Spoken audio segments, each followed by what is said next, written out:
بسم اللہ الرحمن الرحیم۔ معزز ناظرین السلام علیکم۔ آپ کی خدمت میں ایک اور ویڈیو کے ساتھ بڑھتے ہیں ویڈیو کی طرف، لیکن پہلے میرے چینل کو سبسکرائب کرتے جائیں۔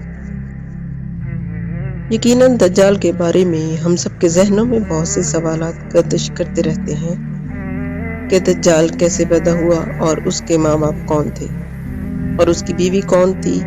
دجال کے بارے میں بہت سے علماء کرام کا خیال ہے کہ وہ ایک انسان ہے جو حضرت ابراہیم علیہ السلام کے دور میں تھا، اور اللہ نے شیطان کے ساتھ ساتھ دجال کی موت کو بھی ایک مدت تک ملتوی کر دیا ہے، اور یہی وجہ ہے کہ دجال آج تک زندہ ہے۔ لیکن آج وہ کہاں ہے اور کب ظاہر ہوگا، تو اس کے بارے میں حدیث یہ ملتا ہے کہ دجال کو ایک نامعلوم جزیرے میں قید کیا گیا ہے، جس کا علم اللہ کے سوا کسی کو نہیں ہے۔ متعدد علماء کے مطابق دجال کا ٹھکانہ جاپان کے شیطانی سمندر میں ہے، جبکہ صحیح مسلم کی ایک روایت کے مطابق دجال کا خروج مشرق سے ہوگا۔ بہت سی احادیث سے ملتا ہے کہ دجال قوم یہود سے ہوگا، اور اس کے پیروکاروں میں زیادہ تر یہودی ہی ہوں گے۔ اگر عیسائیت کے لوگ داستانوں کو سنیں تو ان میں دجال، جس کا ذکر کچھ اس طرح سے ملتا ہے کہ دجال ایک ایسے گھر میں پیدا ہوگا جس گھر کے رہنے والے انتہائی نیک اور ایماندار ہوں گے۔ یہ خاندان یعنی اس کے والدین سالوں سے بیٹے کی دعا کر رہے ہوں گے، اور پھر اللہ ان کے گھر بیٹا پیدا کر دے گا جو دجال ہوگا۔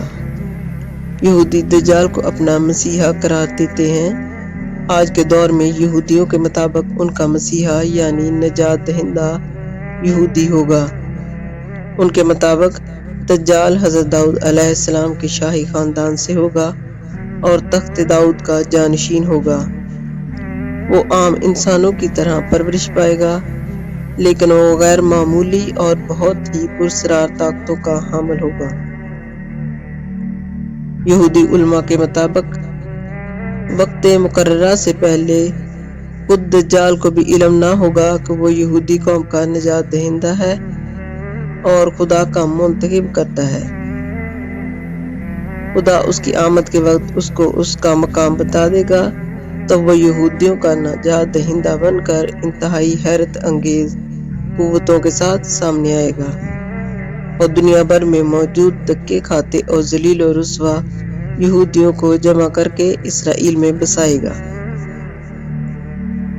ان کے عقیدے کے مطابق وہ مسجد اقصی کو شہید کر کے اس کی جگہ یہودیوں کا قبلہ تعمیر کرے گا۔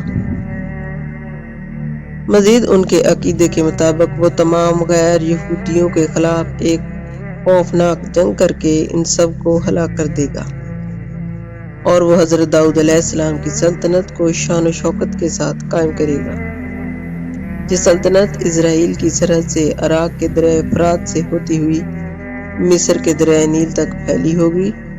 پھر وہ تمام یہودیوں کو اپنی بنائی گئی خود ساختہ شریعت پر عمل درآمد کروائے گا۔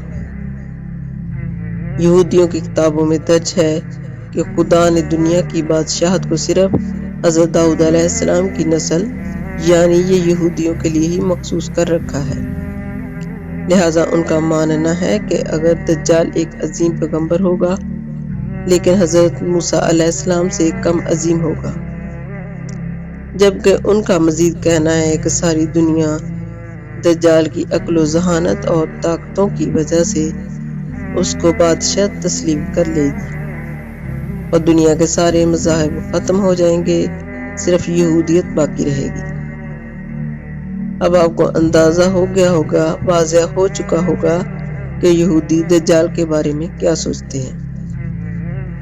لیکن یہودیوں کے اس نظریے کے برعکس ہمارے پیارے نبی حضرت محمد صلی اللہ علیہ وآلہ وسلم نے 1400 سال پہلے ہی بتا دیا تھا کہ یہودی دجال کو اس کی طاقتوں کی وجہ سے اپنا آقا اور رہنما مان لیں گے۔ اب پتہ چلتا ہے وہ ایسا کیوں کریں گے۔ لہٰذا آج دنیا میں جتنی بھی بد امنی ہے وہ یہودیوں کی جانب سے اسی لیے پھیلائی جا رہی ہے کہ جلد از جلد اپنے مسیحا کو دنیا پر حکمران دیکھنا چاہتے ہیں۔ اسرائیل کا قیام بھی دجال کے استقبال کی پہلی باقاعدہ تیاری کی وجہ سے ہے۔ یہودی دجال کو ایک خوبصورت اور خوبرو نوجوان مانتے ہیں، لیکن اسلام کے نزدیک دجال ایک بدصورت اور ایک آنکھ سے کانا ہوگا۔ اس کے بال گنگریالے ہوں گے جیسے اس کے سر سے سانپ لٹک رہے ہیں۔ اس کی رنگت سرخی مائل سفید ہوگی۔ اس کی پیشانی اور گردن بہت زیادہ چوڑی ہوگی۔ اس کا قد چھوٹا ہوگا اور کمر میں کب ہوگا۔ اس کے باوجود وہ بہت طاقتور ہوگا۔ وہ عام انسانوں کی طرح نہیں چل سکے گا۔ دجال ایک مرد ہوگا اور اولاد پیدا کرنے کی صلاحیت سے محروم ہوگا۔ اس کی پیشانی پر دونوں آنکھوں کے بیچ کافر لکھا ہوگا۔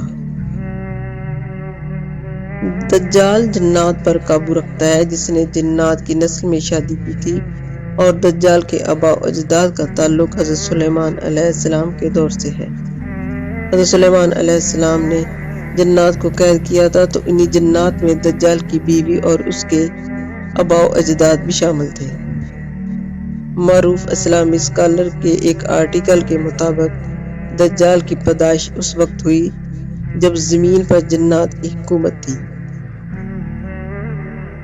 ویڈیو پسند آنے کی صورت میں اسے لائک اور شیئر کر دیں اور میرے چینل کو سبسکرائب ضرور کرتے جائیے گا۔ اللہ تعالیٰ آپ کا حامی ناصر۔